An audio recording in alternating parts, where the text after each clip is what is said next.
नमस्कार। दिन भर की खबरों का हर अपडेट और फॉलो अप लेकर मैं हूं आपके साथ अमित शर्मा। खबरों की खबर या फिर खबरों पर असर, हमारे संवाददाता खबरों के पीछे दौड़ते हैं दिन भर। ग्राउंड जीरो से सीधी खबर बताएंगे आपको जनता रिपोर्टर। तीनों कृषि कानूनों के विरोध में चल रहे आंदोलन को आज 7 महीने पूरे हो चुके हैं, जिसे लेकर आंदोलनकारियों ने पूरे देश के कई राज्यों में राजभवनों को घेराव किया। इसके अलावा राज्यपालों को ज्ञापन भी सौंपा, जिसमें साफ तौर पर यह कहा गया है कि तीनों कृषि कानूनों को रद्द करना चाहिए। इसके अलावा एमएसपी की गारंटी का कानून बनाना चाहिए सरकार को। इसके अलावा अगर हम सुरक्षा व्यवस्था की बात करें तो पूरे देश में सुरक्षा व्यवस्था चाक चौबंद रही, जिसके वजह से जो पिछली बार जो आंदोलन व्यापक रूप ले गया था वो नहीं हो पाया। अगर हरियाणा की बात करें तो हरियाणा के कई इलाकों में किसानों ने बैरिकेडिंग को तोड़ दिया और अंदर घुसने की कोशिश की, लेकिन पुलिस व्यवस्था बहुत ज़्यादा चाक चौबंद थी, जिसकी वजह से ये आंदोलन व्यापक रूप नहीं निकाया। वहीं इसी बीच राकेश टिकैत की गिरफ्तारी की खबर भी सामने आई, जो केवल एक अफवाह थी। राकेश टिकैत ने बाद में इस चीज़ पर ट्वीट किया और कहा कि मेरी जो गिरफ्तारी की खबर है वो मात्र एक अफवाह है, इस पर ध्यान नहीं देना चाहिए। अब लेकिन देखना यह है कि 7 महीने से चल रहा है ये आंदोलन आखिर कब जाकर खत्म होता है। पूरे देश में कृषि कानूनों का विरोध में चल रहे आंदोलन को शनिवार को 7 महीने पूरे हो गए हैं, जिसे लेकर आंदोलनकारियों ने पूरे देश में राज्यपालों के नाम ज्ञापन सौंपा और राजभवनों का घेराव किया। इस बीच आंदोलनकारी नेता राकेश टिकैत ने उनके गिरफ्तार होने की अफवाह भी सामने आई थी। राकेश टिकैत ने अब इस आंदोलन को और तेज करने की बात कही है। कृषि कानून के खिलाफ आंदोलन को 7 महीने पूरे हो चुके हैं, लेकिन सरकार और आंदोलनकारियों के बीच गतिरोध जारी है। इस बीच कृषि मंत्री नरेंद्र सिंह तोमर ने आंदोलनकारियों को एक बार फिर बातचीत करने की अपील की। नरेंद्र सिंह तोमर ने कहा, सरकार बातचीत के लिए तैयार है, लेकिन आंदोलन को खत्म किया जाए। आपकी जानकारी के लिए बता दें, सरकार और आंदोलनकारियों के बीच आखिरी बार बातचीत 22 जनवरी को हुई थी। उसके बाद से गतिरोध जारी है। कृषि कानूनों के खिलाफ आंदोलन को 7 महीने पूरे हो चुके हैं, लेकिन केंद्र सरकार और आंदोलनकारियों के बीच गतिरोध जारी है। एक तरफ जहां आंदोलनकारी कानून वापसी की मांग पर अड़े हुए हैं, तो वहीं सरकार संशोधन करने की बात कर रही है। इस बीच केंद्रीय कृषि मंत्री नरेंद्र सिंह तोमर ने दिल्ली बॉर्डर पर बैठे आंदोलनकारियों को लेकर बड़ा बयान दिया है। नरेंद्र सिंह तोमर ने कहा है कि सरकार हमेशा बातचीत के लिए तैयार है, लेकिन पहले आंदोलन को खत्म करना होगा। कृषि मंत्री ने कहा कि भारत सरकार ने एमएसपी बढ़ाने और अधिक खरीद की दिशा में काम किया है और देश का एक बड़ा तबका कानूनों के समर्थन में खड़ा है। आपकी जानकारी के लिए बता दें कि सरकार और आंदोलनकारियों के बीच आखिरी बार वार्ता 22 जनवरी को हुई थी। उसके बाद से कोई बातचीत नहीं हुई है। राम मंदिर के निर्माण के साथ भव्य और नव्य अयोध्या के विकास का काम भी शुरू हो गया है। अयोध्या के पौराणिक स्वरूप को निखारने के साथ आधुनिकता और संसाधनों से जोड़ने के लिए योगी सरकार ने एक विजन डॉक्यूमेंट तैयार किया है। प्रधानमंत्री मोदी ने आज सुबह 11 बजे इस विजन डॉक्यूमेंट को ऑनलाइन माध्यम से देखा। रामनगरी अयोध्या में विकास कार्यों को लेकर आज पीएम नरेंद्र मोदी ने समीक्षा बैठक की। करीब 45 मिनट चली इस बैठक में मोदी ने अयोध्या का विजन डॉक्यूमेंट देखा। यूपी के सीएम योगी आदित्यनाथ और दोनों डिप्टी सीएम केशव प्रसाद मौर्य और दिनेश शर्मा इस बैठक में वर्चुअली शामिल हुए। बैठक के दौरान अयोध्या के विकास कार्यों को लेकर चर्चा की गई। समीक्षा बैठक में लाइव प्रेजेंटेशन के जरिए पीएम मोदी को अयोध्या में हुए विकास कार्यों से अवगत कराया गया।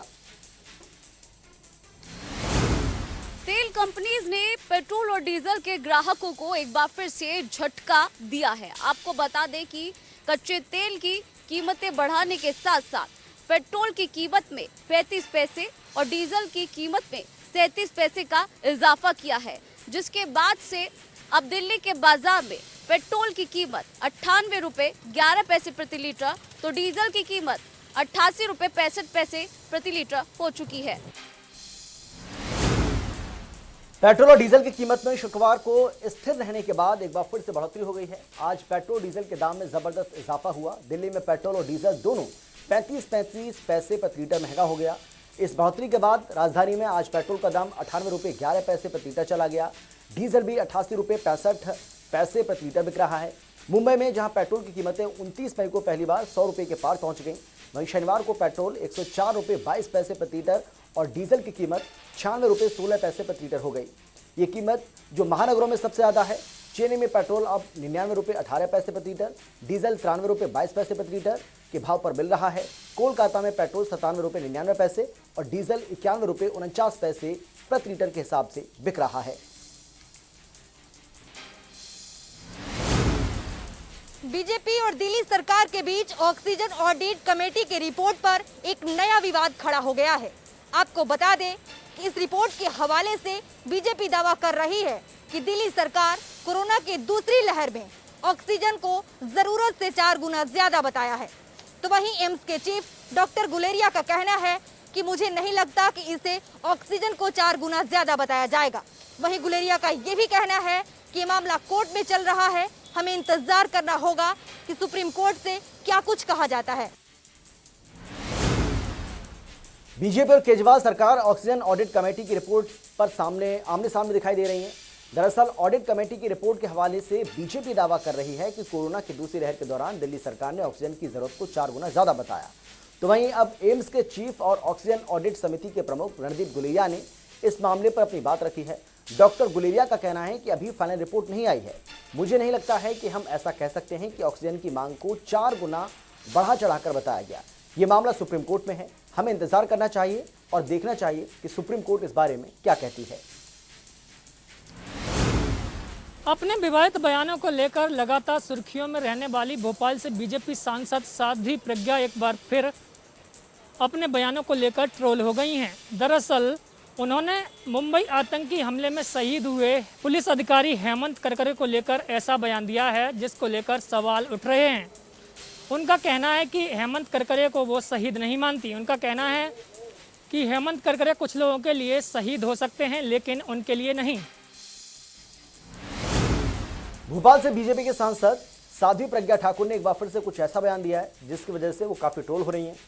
दरअसल साध्वी प्रज्ञा ने इस बार मुंबई आतंकी हमले में शहीद पुलिस अधिकारी हेमंत करकरे को लेकर विवाद बयान दिया है। उन्होंने मुंबई हमले में शहीद होने वाले जाबाज हेमंत करकरे को लेकर कहा है कि वो करकरे को शहीद नहीं मानते।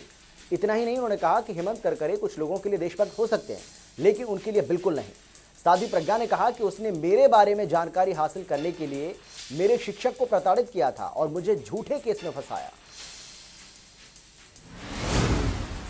जहां कोरोना वायरस के मामले लगातार कम होते जा रहे हैं तो वहीं कोरोना वायरस के डेल्टा प्लस वेरिएंट ने लोगों की चिंता बढ़ा दी है।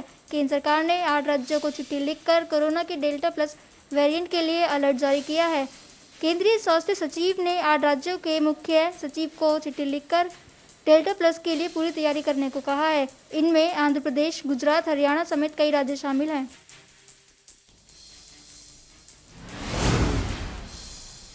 केंद्रीय स्वास्थ्य मंत्रालय ने कोरोना के डेल्टा प्लस वेरिएंट को लेकर 8 राज्यों को चिट्ठी लिखी है। इसके साथ ही आपको बता दें कि स्वास्थ्य मंत्रालय इन राज्यों को कह चुका है कि जिलों और समूह में तत्काल रोकथाम के लिए उपाय करें जिसमें भीड़ और लोगों का आपस में मिलने जुलने पर रोक हो। बड़े बड़े स्तर पर टेस्टिंग, तत्काल ट्रेसिंग और साथ ही प्राथमिकता के आधार पर वैक्सीन कवरेज भी शामिल हो। साथ ही टेस्ट में पॉजिटिव पाए गए लोगों के लिए पर्याप्त सैंपल लैब को तत्काल भेजे जाएं। इन 8 राज्यों में जो डेल्टा प्लस मिला है उनकी अगर हम बात करें तो तमिलनाडु, चेन्नई, राजस्थान, कर्नाटक, पंजाब, लुधियाना, जम्मू कश्मीर, हरियाणा, गुजरात, ये वो राज्य हैं जहां पर डेल्टा प्लस के मामले भारत में अब तक सामने आ चुके हैं। उत्तराखंड सरकार ने 4 धाम यात्रा को आंशिक रूप से शुरू करने का फैसला ले लिया है। दरअसल आपको बता दें कि फैसले के बाद तीर्थ सरकार एक बार फिर से विवादों में आ गई है। दरअसल सरकार के इस फैसले के बाद 1 जुलाई से कुछ जिलों के लोगों को 4 धाम यात्रा की मंजूरी दी गई है, जिसके बाद नैनीताल हाई कोर्ट ने सरकार को काफी लताड़ लगाई है। दरअसल उत्तराखंड सरकार ने शुक्रवार को बड़ा फैसला लेते हुए ऐलान कर दिया कि 1 जुलाई से 4 धाम यात्रा को आंशिक रूप से शुरू किया जाएगा। अभी के लिए कुछ जिलों के लोगों को यात्रा करने की अनुमति रहेगी, लेकिन सरकार के इस फैसले के बाद से ही फिर तीर्थ सरकार विवादों में पड़ गई। सरकार के इस फैसले पर नैनीताल हाईकोर्ट ने उसे काफी लताड़ भी लगाई और कहा कि ऐसी परिस्थितियों में 4 धाम यात्रा का शुरू होना कहां तक उचित है। हरियाणा में पहला डेल्टा वेरिएंट का मामला सामने आया है। फरीदाबाद के ईएसआई अस्पताल में डेल्टा वेरिएंट से ग्रस्त मरीज उपचाराधीन है। ऐसे में केंद्र सरकार द्वारा हरियाणा सरकार को पत्र जारी करके डेल्टा वेरिएंट का स्प्रेड रोकने के लिए आवश्यक कदम उठाने के दिशा निर्देश दिए गए हैं। आपको बता दें कि जो फरीदाबाद के ईएसआई अस्पताल, जो कि कोविड अस्पताल घोषित किया गया है, उसमें यह पहला मामला है, लेकिन आशंका यह भी जताई जा रही है कि फरीदाबाद के निजी अस्पतालों में इस तरह के और भी मामले भर्ती हो सकते हैं।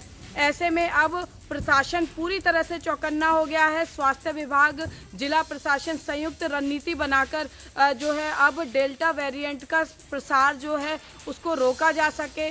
जो मरीज डेल्टा वेरिएंट से ग्रसित पाया गया है उसकी कॉन्ट्रैक्ट ट्रेसिंग की जा सके, तमाम तैयारियों में जुट गया है और पता लगाया जा रहा है कि आखिर कोई और व्यक्ति तो इस संक्रमण का शिकार नहीं हुआ है। लगातार लोगों को जागरूक प्रशासन कर रहा है और अब डेल्टा वेरिएंट की हरियाणा में एंट्री हो चुकी है, तो ऐसे में अब प्रशासन और अधिक चौकन्ना होकर कोरोना की रोकथाम के लिए कार्य और रणनीति बनाने में जुट गया है। आज यानी 26 जून को पूरी दुनिया में अंतर्राष्ट्रीय नशा निषेध दिवस मनाया जा रहा है। नशे के सेवन को रोकने के लिए यह दिवस मनाया जाता है, मगर शायद हर साल औपचारिकता ही निभाई जाती है। संकल्प लिया जाता है, दावे किए जाते हैं, अंतर्राष्ट्रीय स्तर पर नीतियां बनाई जाती हैं, मगर धरातल पर कुछ होता नजर नहीं आता। उड़ता पंजाब शब्द तो सबने सुना होगा, लेकिन जिस तेजी के साथ शहर के युवा नशे की गिरफ्त में आ रहे हैं, तो अब अगर उड़ता फरीदाबाद या उड़ता बल्लभगढ़ जल्द ही सुनने को मिल जाए तो अतिशयोक्ति नहीं होगी। एक रिपोर्ट के अनुसार पिछले कुछ वर्षों में तेजी के साथ महंगे नशे के मादक पदार्थों ने शहर के बड़े बड़े जिम, महंगे स्कूल, कॉलेजेस, रेव पार्टियों के माध्यम से युवाओं को अपनी गिरफ्त में लिया हुआ है। तो वहीं नशा करने के लिए व्हाइटनर, नेल पॉलिश, पेट्रोल आदि की गंध, ब्रेड के साथ विक्स और झंडू बाम का सेवन करते हुए झुग्गियों में, खंडरों में, रेलवे प्लेटफॉर्म पर या फिर शहर की सड़कों चौराहों पर नशे में पड़े युवा बच्चे आम देखे जा सकते हैं। व्यक्तिगत और सामाजिक जीवन में तनाव, अकेलापन, प्रेम संबंध, दाम्पत्य जीवन और तलाक आदि के कारण महिलाओं व युवाओं में नशे की बढ़ती लत व नशा मुक्ति केंद्रों पर बढ़ती संख्या के लिए नशा करने वाला जिम्मेदार है या फिर परिस्थितियों या केवल अपनी नौकरी बचाए रखने के लिए खानापूर्ति कर शहर में बढ़ते नशे को रोकने के लिए जिम्मेदार सरकारी अधिकारियों की नियति या फिर सरकार की नीतियां जिम्मेदार हैं? यह एक बहुत बड़ा सवाल है। पृथला के गांव चंदावली में डिजिटल पार्क के अंदर कुछ शरारती तत्वों ने करीब 100 पेड़ों को तहस नहस कर दिया। असल में जो यहाँ पर जो डिजिटल पार्क है वो हरियाणा का पहला डिजिटल पार्क है और कहीं ना कहीं इसका जो उद्घाटन है वो मुख्यमंत्री मनोहर लाल और कई बड़े नेताओं ने किया था, लेकिन जो सरपंच हैं गांव के, उन्होंने आरोप लगाया है कि गांव के कुछ शरारती तत्व हैं जिन्होंने पहले यहां पर कब्जा किया हुआ था, उस कब्जे को छुड़वाया तो उसी की रंजिश रखते हुए अब इन पेड़ों को तहस नहस किया गया है। हालांकि पुलिस में शिकायत दी गई है, लेकिन देखना होगा कि ऐसे शरारती तत्वों के खिलाफ आखिर क्या कार्रवाई होती है। अंतर्राष्ट्रीय नशा निरोधक दिवस पर सोनीपत के सीएमओ द्वारा एक जागरूकता वैन निकाली गई है। उसको हरी झंडी दिखाकर शहर के और गांव के अलग अलग हिस्सों में भेजा गया है, जहां लोगों को जागरूक किया जा रहा है। और वहीं अगर बात करें तो जिले में 636 लोगों ने नशे छोड़ने को लेकर खुद को रजिस्टर्ड किया है। वहीं 230 लोग जो हैं नशे को छोड़ चुके हैं। और वहीं सीएमओ ने बताया कि नशे से लाखों लोगों के घर बर्बाद हो जाते हैं। और अंतर्राष्ट्रीय नशा निरोधक दिवस पर जो है उन्होंने यही एक अपील की है कि लोग जो है नशे का प्रयोग ना करें। इससे न केवल मनुष्य के शरीर में हानि होती है बल्कि कई परिवार जो हैं बर्बाद हो जाते हैं। हरियाणा प्रदेश के नगर निगम, नगर पालिका और नगर परिषद की सर्व कर्मचारी संघ के बैनर तले एक मीटिंग चल रही है, जिसमें प्रधान नरेश शास्त्री यहां पर पहुंचे और मीटिंग के बावजूद उन्होंने साफ तौर पर सरकार से आर पार के मूड में दिखाई दिए। उन्होंने साफ तौर पर कहा कि सरकार जो है कर्मचारियों के साथ वादा खिलाफी कर रही है, क्योंकि जो सरकार द्वारा किए गए वादों को अब सरकार जो है अब पूरा नहीं कर रही। उसको लेकर जिस तरह से कोविड-19 में जिस तरह से फ्रंट लाइन वर्कर में सफाई कर्मचारियों ने कार्य किया था, जोखिम जो भत्ता की बात की गई थी 50 लाख रुपए वो दिया जाए। और जो कर्मचारियों को वैक्सीनेशन अभी तक पूरा नहीं हुआ है, पूरे सारे कर्मचारियों को वैक्सीनेशन करवाया जाए। अब ऐसे में जो है कर्मचारियों ने साफ कर दिया कि सरकार या तो इन लंबित पड़ी मांगों को जल्द पूरा करे, अन्यथा जो है वो आर पार के मूड में दिखाई दे रहे हैं। साइबर सिटी में आम जनता को ज्यादा से ज्यादा टीकाकरण कैसे हो, कैसे मुमकिन हो, इसके लिए हेल्थ डिपार्टमेंट तरह तरह के तरकीबें तौर तरीकों को अपनाता रहा है। इसी का ही यह परिणाम है कि साइबर सिटी में बीते कुछ महीनों के दौरान तकरीबन 13 लाख लोगों को वैक्सीनेशन की पहली डोज दी जा चुकी है और इसी के चलते अब मेट्रो स्टेशन पर भी जो मेट्रो में यात्रा करने वाले यात्री हैं वो टीकाकरण करा सकेंगे। सीएमओ गुरुग्राम की माने तो 200 लोगों को पहली डोज दी जाएगी, जबकि 50 लोगों को वैक्सीनेशन की दूसरी डोज की व्यवस्था metro station Hooda city metro station पर की गई है। केंद्र सरकार द्वारा लाए गए कृषि कानूनों को लेकर दिल्ली के आसपास के तमाम बॉर्डरों पर किसान पिछले 7 महीनों से आंदोलन करते हुए नजर आ रहे हैं। आज किसानों के इस प्रदर्शन को 7 महीने पूरे हो गए हैं और आज किसानों की तरफ से देश के अलग अलग राज्यों में राजभवनों का घेराव किया गया और उसके साथ ही राज्यपालों को ज्ञापन भी सौंपा गया। इस बीच दिल्ली के अगर उपराज्यपाल की बात करें तो दिल्ली के उपराज्यपाल के घर के आसपास दिल्ली पुलिस ने सुरक्षा के चाक चौबंद इंतजाम किए हुए थे और उनसे मिलने के लिए किसी को भी फिलहाल आगे जाने नहीं दिया। इस पर राकेश टिकैत जो कि किसानों के बड़े नेता हैं वो भड़क गए। उन्होंने कहा कि अगर हमारे लोगों को उपराज्यपाल से मिलने नहीं दिया जाएगा तो वो दिल्ली कूच भी कर सकते हैं। इसके साथ ही लगातार जिस तरीके से किसान आंदोलन चल रहा है तो केंद्रीय कृषि मंत्री द्वारा एक बार फिर से आज किसानों से आह्वान किया गया कि किसान अपना आंदोलन समाप्त करें और केंद्र सरकार उनसे बातचीत करने के लिए पूरी तरीके से तैयार है। ऐसे में देखना ये होगा कि कब केंद्र सरकार और किसान एक टेबल पर आकर बातचीत करते हैं और कब किसानों से जुड़े हुए इस मुद्दे का हल होता हुआ नजर आएगा।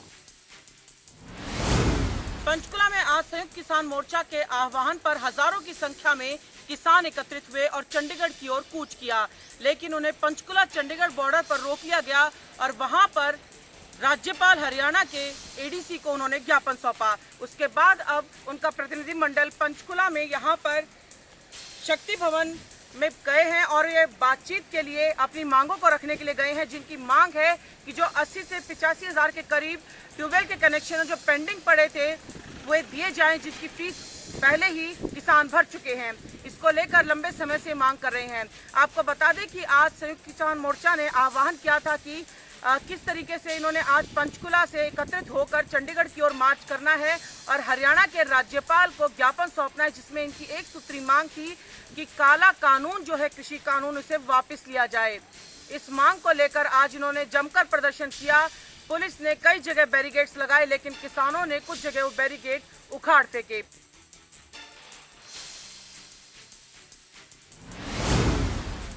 धर्मशाला में भाजपा कोर कमेटी की बैठक आज शनिवार को संपन्न हो चुकी। 2 दिनों तक धर्मशाला में प्रदेश के तमाम भाजपा के नेता जुटे हुए थे और 2022 को लेकर मिशन रिपीट को लेकर रणनीति बनाई गई है धर्मशाला में कि किस तरीके से मिशन रिपीट किया जाएगा और हिमाचल प्रदेश में इतिहास बनाया जाएगा।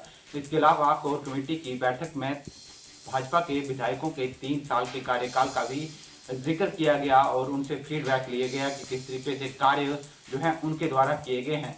अब देखना ये होगा कि भाजपा की कोर कमेटी की बैठक के आने वाले भविष्य में भाजपा के लिए किस तरीके से नतीजे निकलते हैं, क्योंकि आगामी समय में उपचुनाव भी हैं और कोर कमेटी की बैठक में उपचुनावों को लेकर भी बाकायदा चर्चा की गई है और रणनीति बनाई गई है कि जीत हासिल हो।